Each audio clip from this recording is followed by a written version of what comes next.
They had 50% of the US smartphone market. Presidents depended on them. Executives were addicted to them. And then, they laughed at the future. This is the story of BlackBerry. Not just a fall, but a collapse engineered from within. A company that didn't lose because it lacked technology, but because it refused to admit it was wrong. This is Neural Strategy. And today, we break down how stubbornness, not competition, destroyed a billion-dollar empire. In the early 2000s, BlackBerry wasn't just a phone company, it was infrastructure.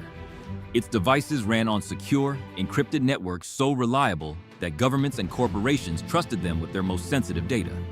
Email wasn't just a feature, it was instant, addictive, and revolutionary.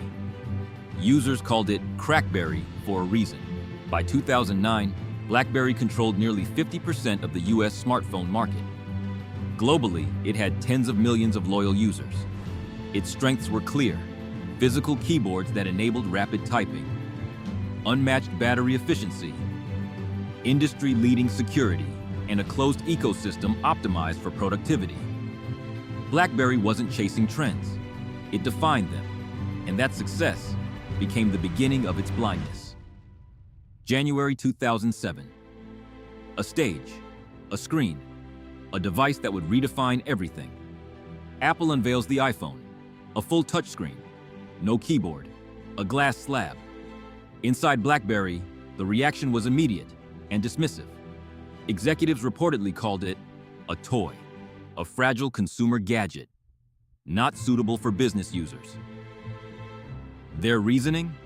No physical keyboard meant inefficient typing. No removable battery meant limited control. No enterprise-grade security meant it couldn't compete. From their perspective, the iPhone wasn't a threat. It was a joke, but here's what they missed.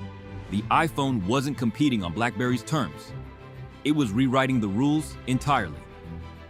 BlackBerry's biggest mistake wasn't ignoring the iPhone. It was believing their success made them immune to change. Inside the company, a dangerous pattern emerged, an echo chamber. Executives reinforced each other's beliefs. Customers will always want keyboards. Enterprise will always dominate consumer trends.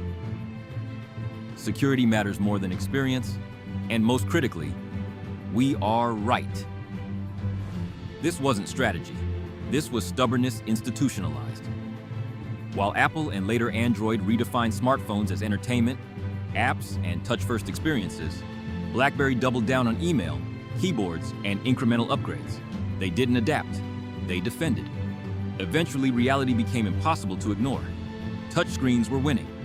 So BlackBerry responded, but not with innovation, with hesitation. Their attempts were fragmented and compromised. Devices that mixed touchscreens with physical keyboards. Clunky software layered on outdated operating systems. User interfaces that felt years behind competitors. Internally, they couldn't commit. Abandoning the keyboard meant admitting they were wrong, and BlackBerry wasn't built to admit that. The result?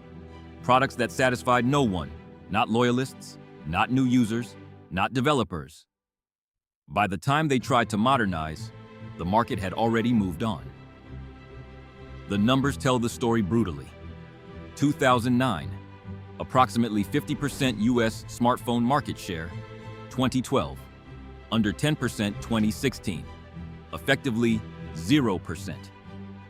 In less than a decade, BlackBerry went from dominance to irrelevance. Developers abandoned the platform. Consumers shifted to iOS and Android ecosystems. Enterprise clients followed. Because the truth was clear, security alone wasn't enough anymore. Productivity alone wasn't enough anymore. The smartphone had evolved. BlackBerry had not. BlackBerry didn't fail because it lacked talent. It didn't fail because of bad timing.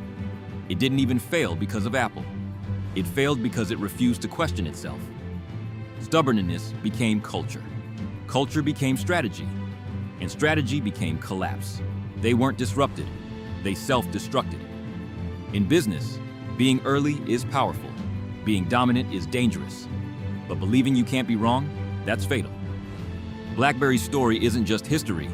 It's a warning. Markets don't reward certainty. They reward adaptation. And the moment a company stops listening is the moment it starts dying.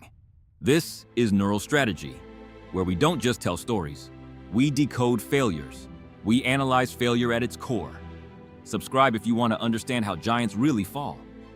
And in the comments, name the next company.